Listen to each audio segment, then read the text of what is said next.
welcome back to another episode of HEYS Reviews. In this episode, I'm going to be talking about Anthony C. Sutton's masterpiece, Book 3 in his Wall Street trilogy, entitled Wall Street and the Rise of Hitler.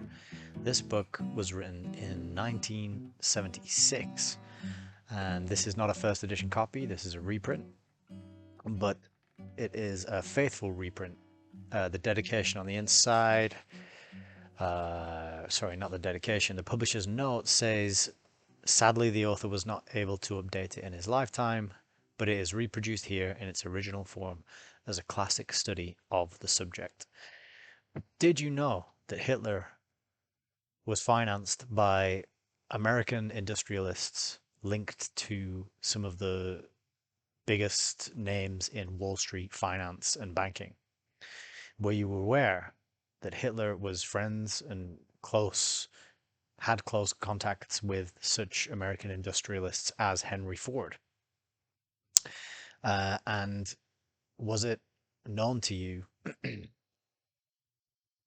So to get an idea of what a book is about, why not hear from the writer himself? In the preface, Anthony C. Sutton tells us in the month of July in the year of 1976, quote, "This is the third and final volume of a trilogy describing the role of the American corporate socialists, otherwise known as the Wall Street financial elite or the Eastern liberal establishment, in three significant 20th century historical events: the 1917 Lenin-Trotsky Revolution in Russia, the 1933 election of Franklin D. Roosevelt in the United States, and the 1933 seizure of power by Adolf Hitler in Germany.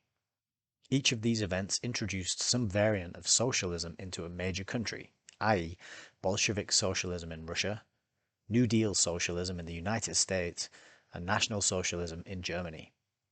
Contemporary academic histories, with perhaps the sole exception of Carroll Quigley's Tragedy and Hope, ignore this evidence. On the other hand, it's understandable that universities and research organizations dependent on financial aid from foundations that are controlled by this same New York financial elite would hardly want to support and to publish research on these aspects of international politics. The bravest of trustees is unlikely to bite the hands that feeds his organization." It's also eminently clear from the evidence in this trilogy that public-spirited businessmen do not journey to Washington as lobbyists and administrators in order to serve the United States. They are in Washington to serve their own profit-maximizing interests. Their purpose is not to further a competitive free market economy, but to manipulate a politicized regime, call it what you will, to their own advantage. It is business manipulation of Hitler's accession to power in March 1933 that is the topic of Wall Street and the rise of Hitler. Great preface. So this is book 3 in a trilogy, and I have not read the other 2 books. I started with this one because people who frequent my channel will know that I've been looking at some of the books that deal with World War I, World War II. I looked at hidden history, I looked at IBM and the Holocaust, and most recently I looked at Lord Milner's Second War. And these books tell us the true story about how these wars came about, because we don't get the full high definition picture of everything that led up to these wars through our schooling and our mainstream History Channel documentaries and these kind of things. It is down to courageous students of history who are not afraid to dive into the boring documents holed up deep in the catacombs and cellars of libraries, such as Anthony C. Sutton, to give us the real truth about what happened. And there's some incredible nuggets in this book. It's 200 pages long. One of my favorite things about it is it has a lot of photocopies of original source material, has a lot of tables, facts, figures, names. There's even some pie charts in here. And who does not love a jolly good pie chart? But I think that helps. It just helps to have things, data and information laid out in a way that's easy to consume. And so when I was tabbing this book up, these orange tabs here have pages of information, which I think is extremely relevant. Tables like this of people who were involved and how much money they made and the companies they worked for. This book is a real good source to data mine. Um, and it's a lot of information that I had never heard of before and I wasn't aware of until the last year or two that there were any links whatsoever between Hitler and Wall Street financiers. So from that preface, we'll have a quick look at the contents page to get an overview of what we're going to learn about in Anthony C. Sutton's book. So the book is divided into two parts. Part one is Wall Street Builds Nazi Industry. So in part one, we're learning about the efforts of the Wall Street industrialists and financiers to build cartels in Germany that they can control and influence and profit from via the mechanism of subsidiaries. So these subsidiaries in Germany don't have the name of the American companies on them. Nevertheless, their profits are kind of hoovered up and part of that American company's whole organization and portfolio. Um, and we learn about some household names, kind of like we did in the IBM and the Holocaust book, such as IG Farben, General Electric, Standard Oil, ITT, Henry Ford, um, and a lot of financiers such as Warburgs and Rockefellers are also popping up in this part one fairly regularly. Part two, we've got the details about the specific individuals who financed Hitler and who were in his inner circle, in his inner groups. And one of my favorite, probably my favorite chapter in this book is chapter 10, which is the myth of Sidney Warburg. And this whole chapter is about a book that was written in 1933, and it was written by Sidney Warburg, and it was very quickly disappeared and memory hold.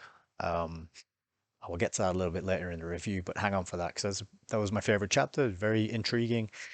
Then at the end of the book, we've got a bunch of appendices, and this includes affidavits and letters written about the things going on here, because a lot of what Anthony Sutton has written in his book, a lot of it is based on Nuremberg, what would you call it? Not evidence, the Nuremberg military tribunals, the files that were created there.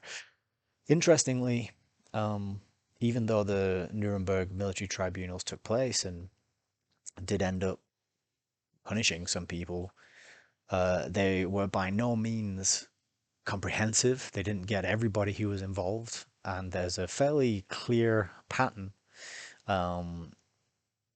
when it comes to who did and did not feel the force of the Nuremberg trials, which we'll also get into a little bit later.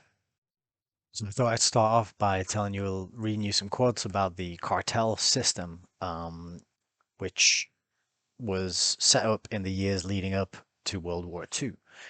So this is chapter one, it's right at the beginning. Sutton tells us, quote, "The build-up for European war both before and after 1933 was in great part due to Wall Street financial assistance in the 1920s to create the German cartel system, and to technical assistance from well-known American firms, which will be identified later, to build the German Wehrmacht.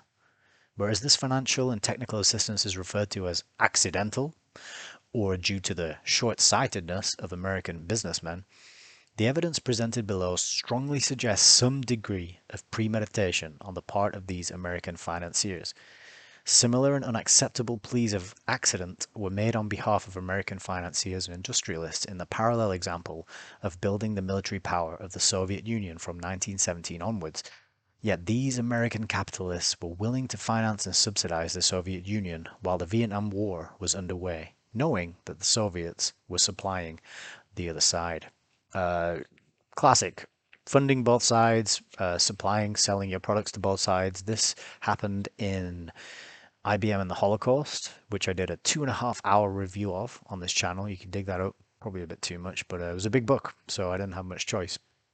But we learn about when it comes to the machines, the technology, the weapons, and the money. People are very unscrupulous, but they don't call it unscrupulous. They call it neutrality, which is a word that pops up in a few different places here. But a couple more quotes on the cartel system. I've also got page 31. Um, so they set up a system of mutual collaboration, and then we learn about the two cartels, IG Farben and Vernicht Stahlwerk. And apologies about my terrible pronunciation if anybody out there can speak German and knows how these words should be pronounced. But we learned that these two cartels produced 95% of German explosives in 1937 to 1938 on the eve of World War II. This production was from capacity built by American loans and to some extent by American technology. We also learned that just under one half of German high-octane gasoline in 1945 was produced directly by IG Farben. In brief, in synthetic gasoline and explosives, the control of German World War II output was in the hands of two German companies created by Wall Street loans under the DOGE plan. The two largest tank producers in Hitler's Germany were Opel, a wholly owned subsidiary of General Motors controlled by the J.P. Morgan firm, and the Ford AG subsidiary of the Ford Motor Company of Detroit. The Nazis granted tax-exempt status to Opel in 1936 to enable General Motors to expand its production facilities. General Motors obligingly reinvested the resulting profits into German industry. Henry Ford was decorated by the Nazis for his services to Nazism. So this reminds us a little bit about Thomas J. Watson, the IBM managing director, bigwig, top dude. Also got a Medal of Honor from the Hitler group, the highest award that could be given to non-German citizens. And Henry Ford got one of those as well. So we learn that, quote, in brief, American companies associated with the Morgan Rockefeller International Investment Bankers, not, it should be noted, the vast bulk of independent American industrialists, were intimately related to the growth of Nazi industry. It's important to note as we develop our story that General Motors, Ford, General Electric, DuPont, and the handful of US companies intimately involved with the development of Nazi Germany were, except for the Ford Motor Company, controlled by the Wall Street elite, the J.P. Morgan firm, the Rockefeller Chase Bank, and, to a lesser extent, the Warburg Manhattan Bank. This book is not an indictment of all American industry and finance. It is an indictment of the apex, those firms controlled through the handful of financial houses, the Federal Reserve Bank system, the Bank for International Settlements, and their continuing international cooperative arrangements and cartels which attempt to control the course of world politics and economics. That's the conclusion to chapter 1, and it gives a good summary of what the rest of the book deals with, and then that's immediately followed by a number of chapters which focus on specific companies, what they did, how they were set up, and how they were involved. Chapter 2, we learn about IG Farben, and there is some excellent quotes here about IG Farben, which I'm going to dig up for you and read now. IG Farben is particularly noteworthy because they are producers of Zyklon B. And if you haven't heard of that, I mean, it's not a band, although it would be a great band name. Look it up. Zyklon B is the gases which was used to do things that you use gas to do. But we learn a little bit about it here. Quote, one of the more horrifying aspects of IG Farben's cartel was the invention, production, and distribution of the Zyklon B gas used in Nazi concentration camps. Zyklon B was pure prussic acid, a lethal poison produced by IG Farben Leverkusen and sold from the Bayer sales office through DOGE, an independent license holder. Sales of Zyklon B amounted to almost 3/4 of DOGE business, enough gas to kill 200 million humans was produced and sold by IG Farben. The Kilgore Committee of 1942 makes it clear that the IG Farben directors, excuse me, had precise knowledge of the Nazi concentration camps and the use of IG chemicals. This prior knowledge becomes significant when we later consider the role of the American directors in IG's American subsidiary. So the director was one of the people interrogated, and he was saying that he felt horrified when he found out what the IG Farben chemicals were being used for. But, quote, I kept it to myself because it was too terrible, end quote. So a good guy, clearly interested in the preservation of the sanctity of human life above the profits of his corporation. But IG Farben has, excuse me a second, got a handy little graph here that I'm going to talk to you about and explain. You can pause the screen if you want to see that. This graph is telling us about German army dependence on IG Farben production in 1943. So IG Farben produced for the German army 100% of synthetic rubber, 100% of their methanol, 100% of their lubricating oil, nearly 100% of dyestuffs, nearly 100% of poison gases and nickel, 90% of plastics, 90% magnesium, almost 90% of explosives, 70% of gunpowder, almost 50% of high octane aviation gasoline, and looks like 33 or 34% of sulfuric acid, just for good measure. Another interesting tidbit about IG Farben is that one of the more prominent of the Farben intelligence workers was Prince Bernhard of the Netherlands, who went on to set up the Bilderberg Group. He joined Farben in the early 1930s after completion of an 18-month period of service in the black uniformed SS. That's good to know. Fascinating tidbit on page 41. This is after there's a quote from between the IG Farben and the German Ministry of War, where IG Farben is saying that they will regulate themselves without any organizational influence from outside. Of course, what could possibly go wrong when a company or a corporation decides to regulate themselves? But we find out on page 41, quote, by 1935 to 1936, war games were being held at IG Farben plants and wartime technical procedures rehearsed. And this was backed up by, these were described by Dr. Struss, who was head of the Secretariat of IG's Technical Committee. So he says, quote, it is true that since 1934 or 1935, soon after the establishment of the Vermittlungsstelle in the different works, theoretical war plant games had been arranged to examine how the effect of bombing on certain factories would materialize. Pretty prescient of them to be running these simulations. What? How many years before the event actually happened? I mean, if anyone listening to this knows anything about simulations, knows anything about gaming, various catastrophes and events which then happen. And if you don't know any examples of these, a good one to start with is Event 201. Start looking that up. Very interesting that they would be running this, and they want to find out what would happen if bombs fell on their factory, and they get a map and they mark out the place where the bomb falls, and they figure out what they would and wouldn't be able to do and how it would affect production and all these kind of things. So that's quite it suggests foreknowledge, but it doesn't prove it. And then IG Farben, they have to worry a little bit about their public image because of who they're associated with and what they're doing. So they decide to hire a man called Ivy Lee.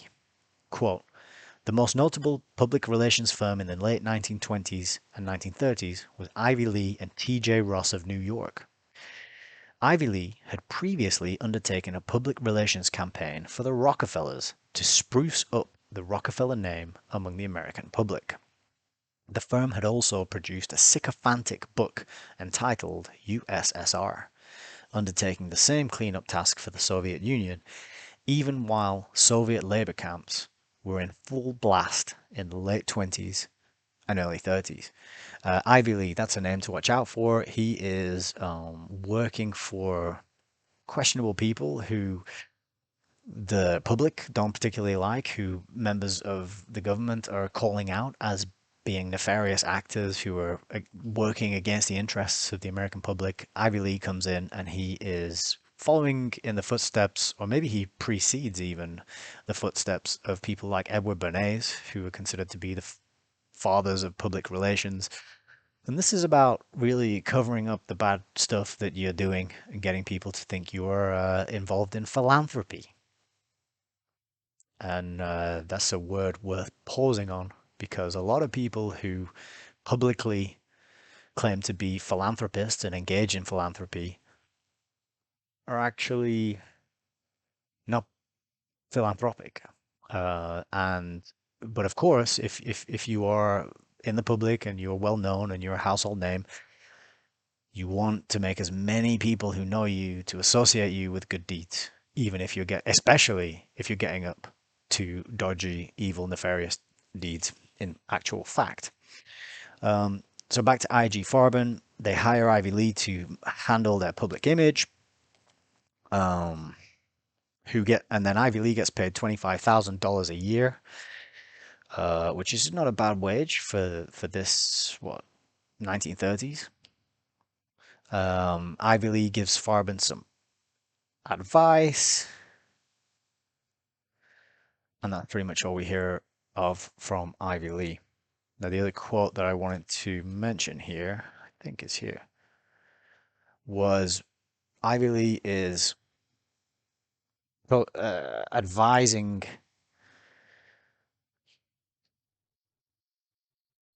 IG Farben that they'll never, I'll read this quote. The advice given by Ivy Lee to Farben, quote, in the first place, I have told them that they could never in the world get the American people reconciled to their treatment of the Jews, that was just foreign to the American mentality and could never be justified in the American public opinion, and there was no use trying. In the second place, anything that savored of Nazi propaganda in this country was a mistake and ought not to be undertaken. Our people regard it as meddling with American affairs, and it was bad for business. So he's giving some sensible advice, and he's making the people at IG Farben acutely aware of what will and will not fly in the eyes of the American public. But the American IG Farben, they are kind of operating an American side of the business and a German side of the business. And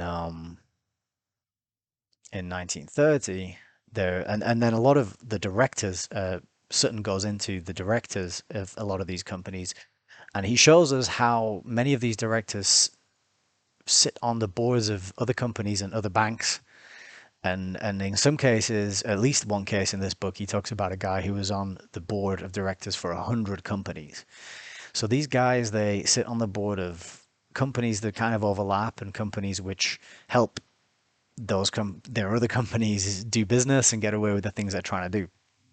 And so this book is packed full of these tables which give you the director, the American director, the citizenship, and the other major associations. So in this example I have here, we've got different names like Karl Bosch, German citizen.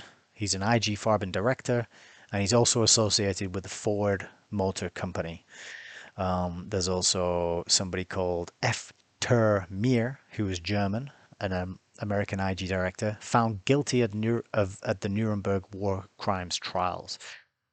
We have Hermann Schmitz, who is the president of IG Farben, German gentleman, and he's on the boards of IG Farben Germany, Deutsche Bank, and the BIS, the Bank for International Settlements.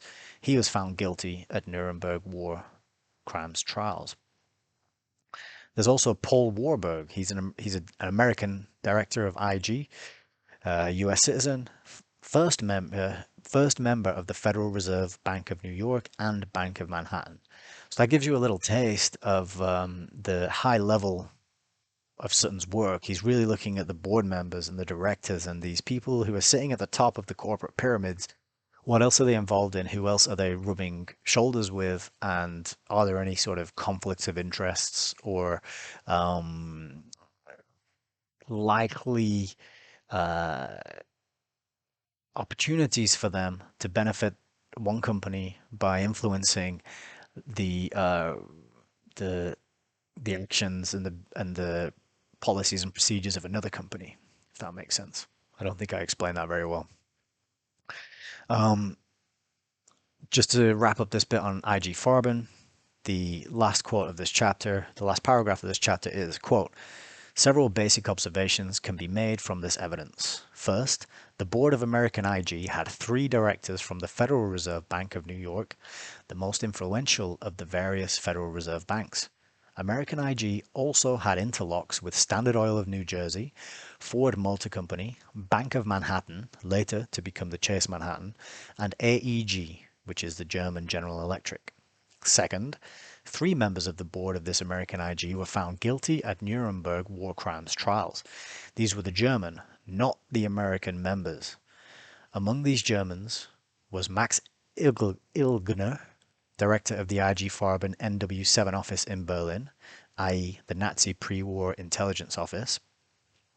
If the directors of a corporation are collectively responsible for the activities of the corporation, then the American directors should also have been placed on trial at Nuremberg, along with the German directors. That is, if the purpose of the trials was to determine war guilt. Of course, if the purpose of the trials had been to divert attention away from the US involvement in Hitler's rise to power, they succeeded very well in such an objective. So the next chapter is about General Electric, and we read a fascinating section about how AEG avoids bombs in World War II. So AEG is the German electrical industry, and it's very closely affiliated with 2 US firms, which are International General Electric and International Telephone and Telegraph, which is known as ITT. But and this is kind of they have an almost complete monopoly, and we learn on page 63, quote, in 1939, the German electrical equipment industry was concentrated into a few major corporations linked in an international cartel and by stock ownership to 2 major US corporations. This industrial complex was never a prime target for bombing in World War II. The AEG and the ITT plants were hit only incidentally in area raids and then, but rarely. The electrical equipment plants bombed as targets were not those affiliated with US firms. It was Braun Bavaria at Mannheim and Siemensstadt in Berlin, which were not connected with the US, who were bombed. As a result, German production of electrical war equipment rose steadily throughout World War II, peaking as late as 1944. According to the US Strategic Bombing Survey reports, in the opinion of Speer's assistants and plant officials, the war effort in Germany was never hindered in any important manner by any shortage of electrical equipment. So, not only did the American board members of these companies avoid prosecution at the Nuremberg trials, but the American affiliated factories producing the materials that Hitler and his cronies used to go to war were spared bombing, which is fairly astounding and incredible when you think about it. There is a table on page 65, which I can just show you. It's this one here. You can't read it, I don't think. But it says the date of the raid, it says the bombs which hit the particular plant, and it says the damage done. And I just had to giggle a little bit because for two of these raids, it says the damage done was trifling, trifling damage. The third raid, there was a wood shop that was destroyed, and so they really got off lightly. And when damage was done to the American affiliated factories, it was it was trifling. It was just not really. It was accidental as well, so it didn't do anything to prevent the Nazi war machine from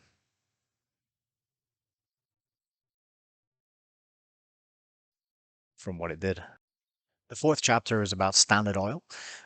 We learn in the first sentence that Standard Oil group of companies in which the Rockefeller family owned a one-quarter and controlling interest was of critical assistance in helping Nazi Germany prepare for World War II. This whole chapter is packed full of information. Again, we get some more tables and some more details about the use of ethyl lead for the Wehrmacht. But on page 75, we find out that the technology that America is using, they're trying to, sorry, that Standard Oil of New Jersey is using. They have a built up a monopoly on synthetic rubber. Farben had a virtual monopoly of this, and it says that there is no question that the ability of the German Wehrmacht to fight World War II depended on synthetic rubber. And then on page 75, quote, a series of joint cartel agreements were made in the late 1920s aimed at a joint world monopoly of synthetic rubber. So they're trying to build up a world monopoly. They're looking to be the only providers or producers of this particular product in the world. Quote, we learn then, quote, even then Standard tried to get the US government to finance a large-scale Buna program, reserving its own funds for the more promising butyl process. Standard Oil of New Jersey consistently aided the Nazi war machine while refusing to aid the United States. This sequence of events was not an accident. President W.S. Farish argued that not to have granted such technical assistance to the Wehrmacht would have been unwarranted. The assistance was knowledgeable, ranged over more than a decade, and was so substantive that without it, the Wehrmacht could not have gone to war in 1939. So Sutton is really, he's alleging that the German Nazi war machine just wouldn't have been possible without these companies, their funding, their technical knowledge, their technical assistance, and that's what the thesis that he's fleshing out in this book. We then get a chapter on ITT. This chapter is about how the company works both sides of the war. I'm not going to dwell too long on that chapter because it's just a lot of names, a lot of facts and figures, and a lot of the overlap between the board members, what they were interested in, what they were influencing, and the banking and the finances as well. So that's part one. That wraps up part one actually, and then we're on to part two. The first chapter of part two is about Henry Ford, and we all know the name Henry Ford. He started the Ford Motor Company, famously built a car originally, I believe, out entirely out of hemp and hemp products. Don't know why we're not driving those around nowadays. They would be way more better for the environment than the Tesla lithium battery fireball death traps, child slave labor requiring monstrosities that I see parked up in a few streets around where I live. But Henry Ford, uh, Sutton gives a whole chapter about his involvement with the Nazis, and there's some pretty interesting stuff here. Not least are quotes from Henry himself that he gave to the New York Times during an interview in 1938. So this is Henry Ford's view, and a quote from him. Somebody once said that 60 families have directed the destinies of the nation. It might well be said that if somebody would focus the spotlight on 25 persons who handle the nation's finances, the world's real war makers would be brought into bold relief. Um, and it goes on. We get more quotes from Ford. Uh, The Times reporter asked Ford how he equated this assessment with his long-standing criticism of the House of Morgan, to which Ford replied, "There is a constructive and a destructive Wall Street. The House of Morgan represents the constructive. I have known Mr. Morgan for many years. He backed and supported Thomas Edison, who was also my good friend." Henry Ford goes on, "If these financiers had their way, we'd be in a war now. They want war because they make money out of such conflict, out of the human misery that wars bring." However, Sutton tells us, quote, "When we probe behind these public statements, we find that Henry Ford and his son Edsel Ford have been in the forefront of American businessmen who try to walk both sides of every ideological fence in search of profit. Using Ford's own criteria, the Fords are among the destructive elements." I'm just going to continue reading this because it's all relevant. It was Henry Ford who in the 1930s built the Soviet Union's first modern automobile plant, and which in the 50s and 60s produced the trucks used by the North Vietnamese to carry weapons and munitions for use against Americans. At about the same time, Henry Ford was also the most famous of Hitler's foreign backers, and he was rewarded in the 1930s for this long-lasting support with the highest Nazi decoration for foreigners. This was controversial in the United States, and then Sutton says, quote, "While Ford publicly protested that he didn't like totalitarian governments, we find in practice that Ford knowingly profited from both sides of World War II, from French and German plants producing vehicles at a profit for the Wehrmacht, and from US plants building vehicles at a profit for the US Army. Henry Ford's protestations of innocence suggest, as we shall see in this chapter, that he did not approve of Jewish financiers profiting from war, as some have. But if anti-Semitic Morgan and Ford profited from war, that was acceptable, moral, and constructive." Um, and then we also, again, another reason why I love this book, we get a full photocopy scan of the newspapers from the New York Times, August 1st, 1938, um, and also New York Times, December 1922. So Henry Ford, yeah, he goes on to receive the Grand Cross, which is a Nazi medal. Quote, "Henry Ford received the Grand Cross of the German Eagle, a Nazi decoration for distinguished foreigners. The New York Times reported it was the first time the Grand Cross had been awarded in the United States and was to celebrate Henry Ford's 75th birthday." Again, a lot of criticism, particularly when people are starting to cotton on to Hitler's plan for the Jews in Germany. And interestingly, this I didn't know, but Henry Ford also wrote a book. He probably wrote many books, but this one in particular stood out to me, which is a book called The International Jew. Henry Ford's book was circulated by the Nazis, was translated by them into a dozen languages, and Hitler utilized section of the book verbatim in writing Mein Kampf. Being a book nerd and collector, I had to go online and look up this book, Henry Ford, The International Jew, published in 1920, and an original first edition copy goes for between £200 and £600. So if anybody out there is digging what I do and wants to buy me a Christmas present or a birthday present, cool. So Henry Ford is involved in writing anti-Jewish books that are very popular with the Nazis. And then at some point in here, I read that Hitler also had a portrait of Henry Ford on the wall in one of his offices. But in conclusion, quote, "Although there is evidence that European plants owned by Wall Street interests were not bombed by the US Air Force in World War II, the restriction apparently did not reach the British bombing command. In March 1942, the Royal Air Force bombed the Ford plant at Poissy, France.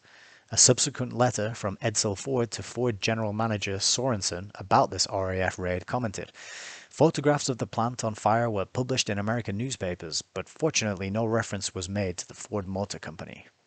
In any event, the Vichy government paid Ford Motor Company 38 million francs as compensation for damage done to the Poissy plant. This was not reported in the US press and would hardly be appreciated by those Americans at war with Nazism. Dubois asserts that these private messages from Ford in Europe were passed to Edsel Ford by Assistant Secretary of State Breckinridge Long. This was the same Secretary Long who 1 year later suppressed private messages through the State Department concerning the extermination of Jews in Europe. Disclosure of those messages conceivably could have been used to assist those desperate people. Uh, so that's kind of ironic and funny that the Brits weren't aware of the American interest and just went and bombed their factories. Makes me proud to be where I'm from. The final paragraph to this chapter on Henry Ford, quote, in brief, there is documentary evidence that Ford Motor Company worked on both sides of World War II. If the Nazi industrialists brought to trial at Nuremberg were guilty of crimes against mankind, then so must be their fellow collaborators in the Ford family, Henry and Edsel Ford. However, the Ford story was concealed by Washington, apparently like almost everything else that could touch upon the name and sustenance of the Wall Street financial elite. Fascinating, unbelievably interesting, stuff I never knew. Bring back hemp cars. Thank you very much. I'm skipping ahead a couple of chapters because I don't want to tell you everything about what's in this book, but I would like you to take my video and listen to it and decide for yourself whether you think this is worth having and preserving and adding to your collection and learning from, because there's so much detail and it's so well written. I breezed through it. 200 pages, packed full of data and information. And what I really like about his way of writing is that he summarizes himself often and he repeats key points. So it's a very, very easy read as well. But I wanted to jump ahead a little bit to chapter 10, which is the myth of Sidney Warburg. This chapter starts off with a discussion by Sutton about direct and indirect Wall Street funding of Hitler. Good thing worth getting on the record. Quote, we know from the diaries of William Dodd, the American ambassador to Germany, that in 1933 a stream of Wall Street bankers and industrialists filed through the US Embassy in Berlin, expressing their admiration for Adolf Hitler and anxious to find ways to do business with the new totalitarian regime. Ivy Lee, the Rockefeller public relations agent, according to Dodd, showed himself at once a capitalist and an advocate of fascism. So they're also showing up and they're admiring Adolf Hitler and how what an inspirational leader he is, and looking for ways that they can benefit. And this is exactly the story of IBM and the Holocaust, the book by Edwin Black, which I reviewed as well. How can we make money off this situation? And we are very not caring about what's being done and who we work with, as long as it results in an increase and an improvement to our bottom line. This is how the corporate world works. The only prerogative they have by law is to make money for their shareholders and their partners. So back to the story, the myth of Sidney Warburg. So the Warburgs, they're a big deal in finance and banking. I don't know too much about the family and the history, but I do know that they pop up alongside families such as the Rothschilds and the Rockefellers. Their names pop up quite regularly in these sort of texts. But this book, Sidney Warburg, so sorry, not this book. This person, Sidney Warburg, apparently never existed, although a book was published in 1933. So I'll tell you a little bit about that now, or Sutton will tell you a little bit about it. Quote, a book was published in Dutch by Sidney Warburg in 1933, but remained on the bookstalls in Holland only for a matter of days. The book was purged. One of the 3 surviving original copies was translated into English.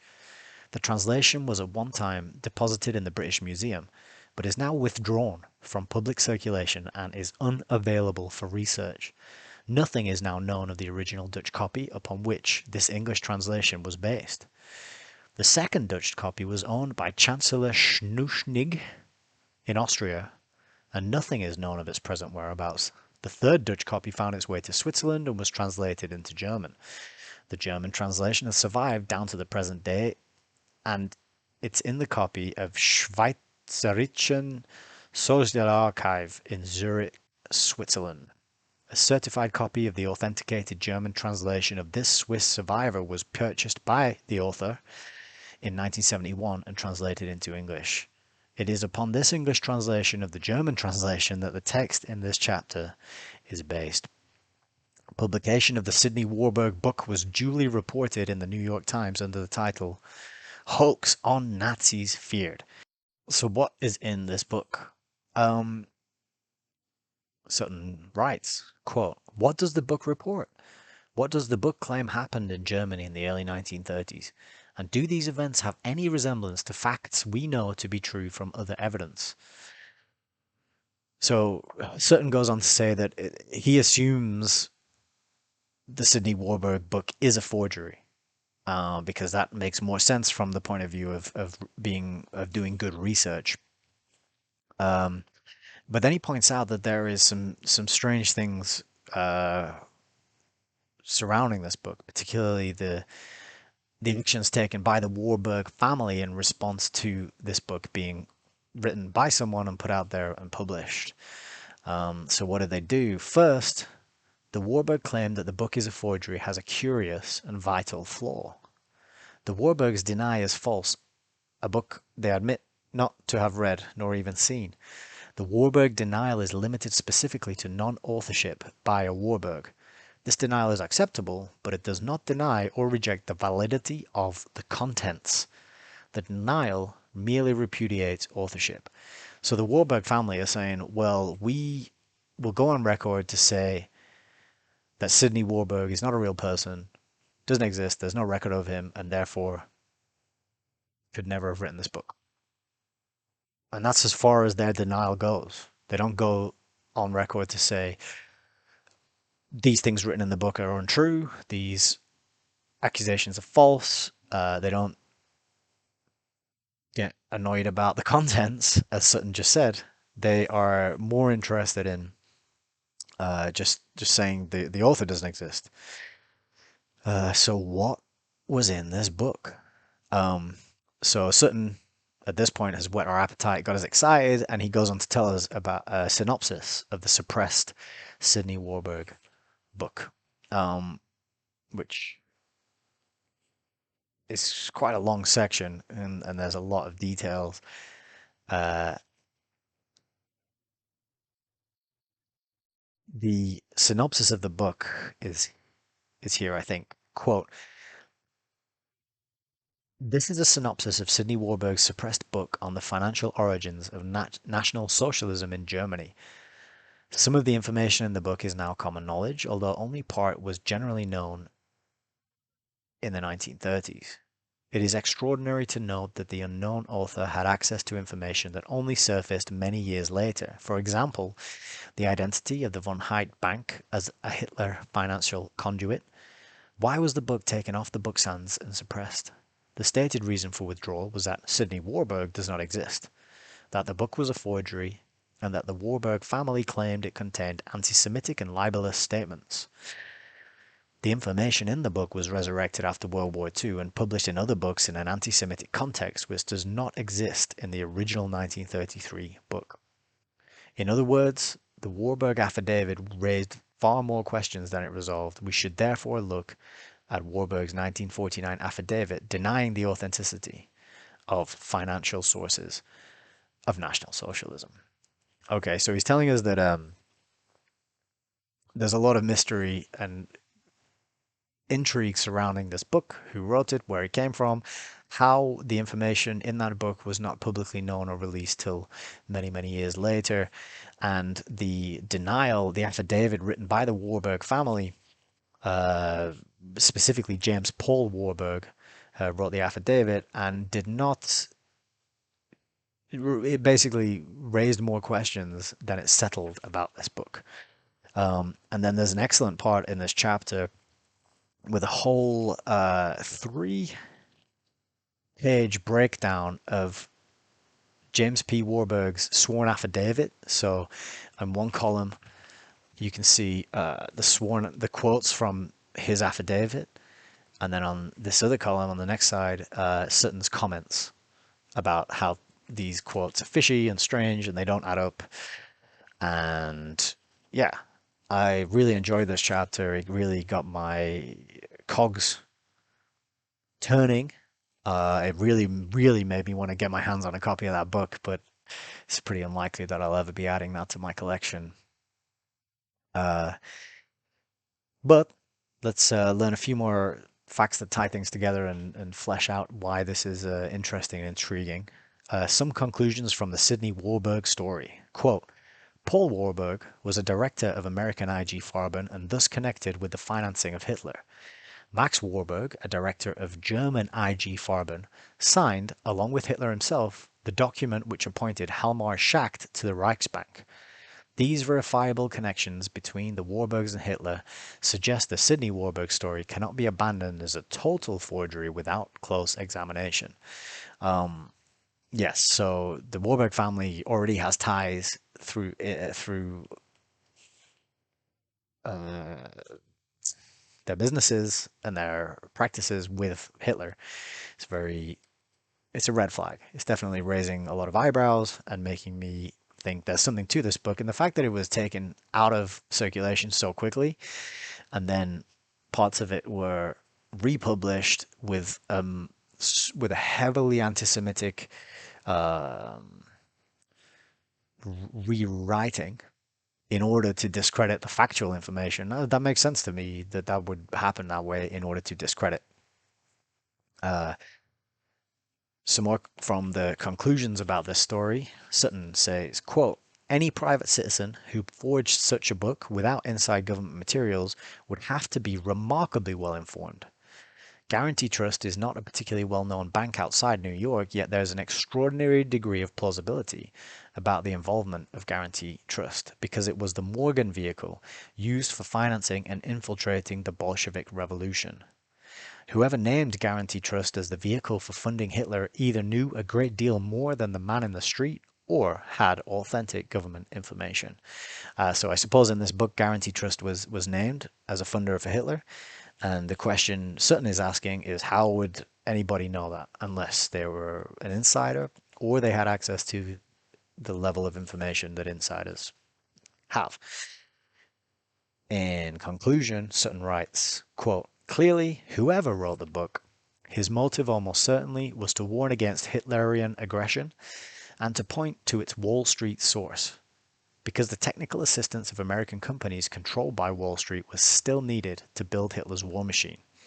The Standard Oil hydrogenation patents and financing for the oil from coal plants, the bomb sites, and the other necessary technology had not been fully transferred when the Sidney Warburg book was written. Consequently, this could have been a book designed to break the back of Hitler's supporters abroad, to inhibit the planned transfer of US war-making potential, and to eliminate financial and diplomatic support of the Nazi state. If this was the goal, it is regrettable that the book failed to achieve any of these purposes. So we're going to talk a little bit now about the conclusions. Chapter 12. One of the hardest things about making these reviews is deciding what to include, and I would love to just read the whole thing. It's going to be more informative, but you'll have to buy it and read it if you feel like it's something you want to know more about. So we're at conclusions, and I'm just going to give the opening couple of paragraphs so that Sutton can summarize his work in his own words for you.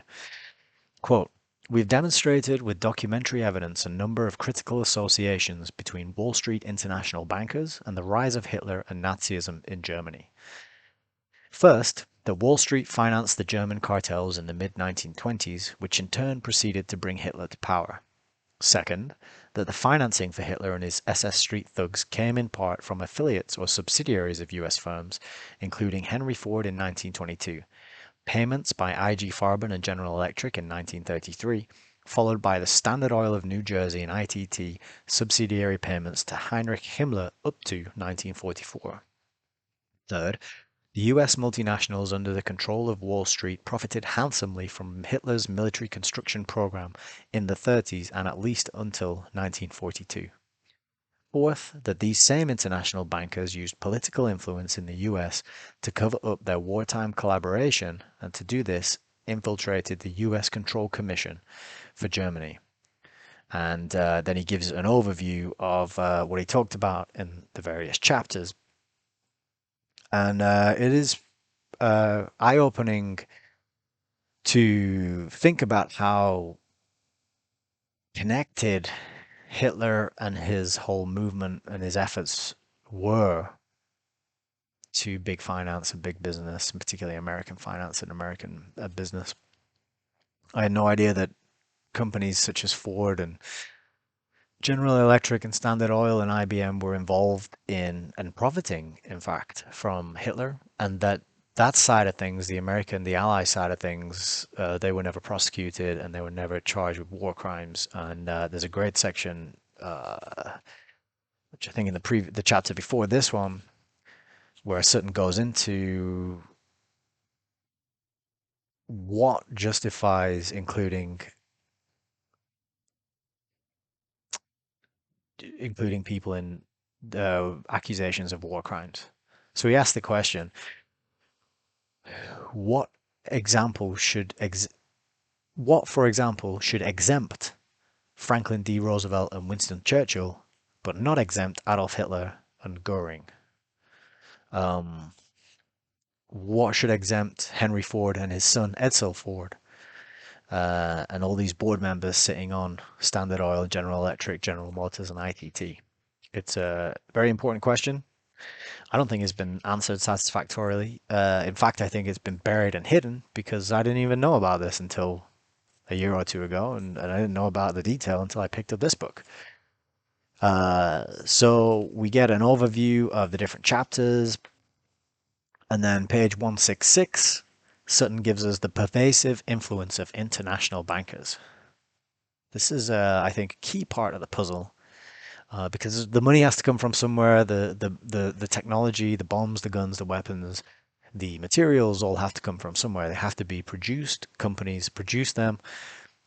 Companies, boards of directors, they make deals. They work with banks to secure funding. And they have this kind of revolving door thing going on at the top. But the pervasive influence of international bankers, quote, looking at the broad array of facts presented in the 3 volumes of the Wall Street series, we find persistent recurrence of the same names: Owen Young, Gerard Swope, Halmar Schacht, Bernard Baruch, etc. The same international banks: JP Morgan, Guarantee Trust, Chase Bank, and the same location in New York, usually 120 Broadway.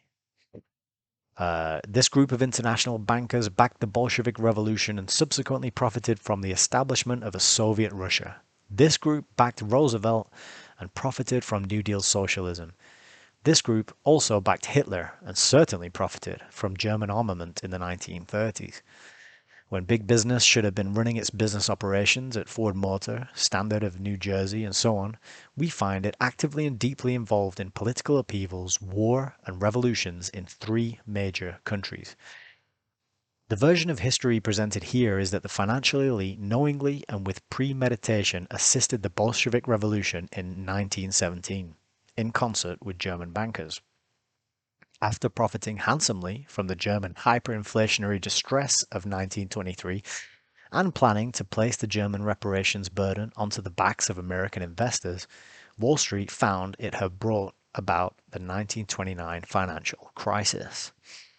2 men were then backed as leaders for major Western countries: Franklin D. Roosevelt in the United States and Adolf Hitler in Germany. The Roosevelt New Deal and Hitler's 4-year plan had great similarities. The Roosevelt and Hitler plans were plans for fascist takeovers of their respective countries. While Roosevelt's NRA failed due to then operating constitutional constraints, Hitler's plan succeeded. Why did the Wall Street elite, the international bankers, want Roosevelt and Hitler in power? This is an aspect we have not explored. But if you want to hear what he does have to say on that topic, I suggest you get the book and read it. I am absolutely going to read the other two books in this trilogy. I think his attention to detail and his ability to condense massive amounts of information into highly readable text that is backed up with references, it's phenomenal. It's a pleasure to read something so well written and so easy to follow.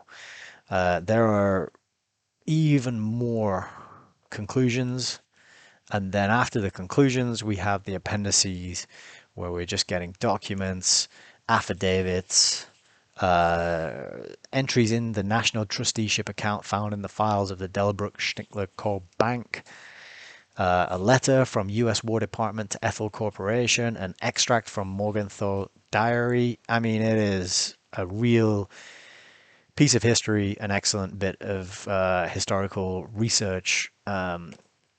Just what an amazing book. And I think what's written on the back really sums it up very well. There's a quote here from Richard Pipes. Sutton comes to conclusions that are uncomfortable for many businessmen and economists. For this reason, his work tends to be either dismissed out of hand as extreme or, more often, simply ignored. You will have to make up your mind by reading the book and grabbing it and seeing what you think. I will. I'm glad I've got it. I will probably revisit it again and check out some of the data and the information, cross-reference as I read and study and learn more. Oh, and I haven't even talked about the bibliography in the back.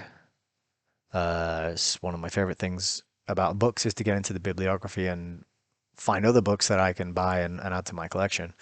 But that is another excellent resource. So that is my review of Wall Street and the Rise of Hitler by Anthony C. Sutton, the 1976 unmatched and unparalleled third entry in the trilogy detailing how American financiers in Wall Street were involved in funding some of the most atrocious situations and historical circumstances that we have seen in the last 120, 130 years. So that's the end of my review. I hope you enjoyed it, and I'll see you on the next one.